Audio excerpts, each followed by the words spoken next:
قال الملأ الذين استكبروا من قومه لنخرجنك يا شعيب والذين آمنوا معك من قريتنا أو لتعودن في ملتنا. قال أولو كنا كارهين قد افترينا على الله كذبا إن عدنا في ملتكم بعد إذ نجانا الله منها وما يكون لنا أن نعود فيها إلا أن يشاء الله ربنا وسع ربنا كل شيء علما.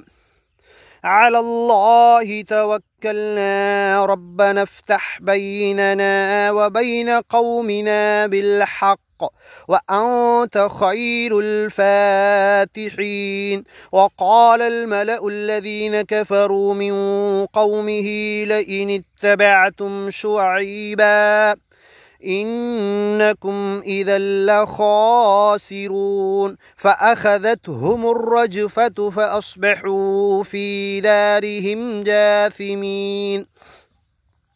الذين كذبوا شعيبا كأن لم يغنوا فيها الذين كذبوا شعيبا كانوا هم الخاسرين.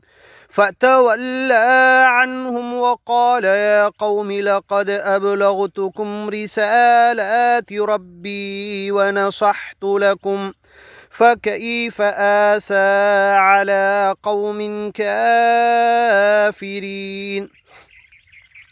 وما أرسلنا في قرية من نبي إلا أخذنا أهلها بالبأساء والضراء لعلهم يضرعون ثم بدلنا مكان السيئة الحسنة حتى عفوا وقالوا قد مس آباءنا الضراء والسراء فأخذناهم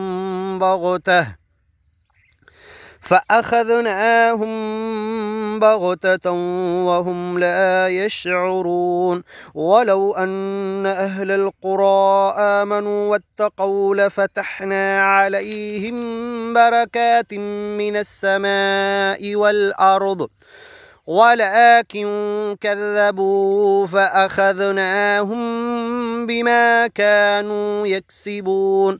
أفأمن أهل القرى أن يأتيهم بأسنا بياتا وهم نائمون أوأمن أهل القرى أن يأتيهم بأسنا ضحى وهم يلعبون أفأمنوا مكر الله فلا يأمن مكر الله إلا القوم الخاسرون. أولم يهد للذين يرثون الأرض من بعد أهلها أن لو نشاء أصبناهم بذنوبهم ونطبع على قلوبهم فهم لا يسمعون. تلك القرى نقص عليك من أنبائها ولقد جاءتهم رسلهم بالبينات فما كانوا ليؤمنوا بما كذبوا من قبل كذلك يطبع الله على قلوب الكافرين. وما وجدنا لأكثرهم من عهد وإن وجدنا أكثرهم لفاسقين. ثم بعثنا من بعدهم موسى بآياتنا إلى فرعون وملئه فظلموا بها فانظر كيف كان عاقبة المفسدين.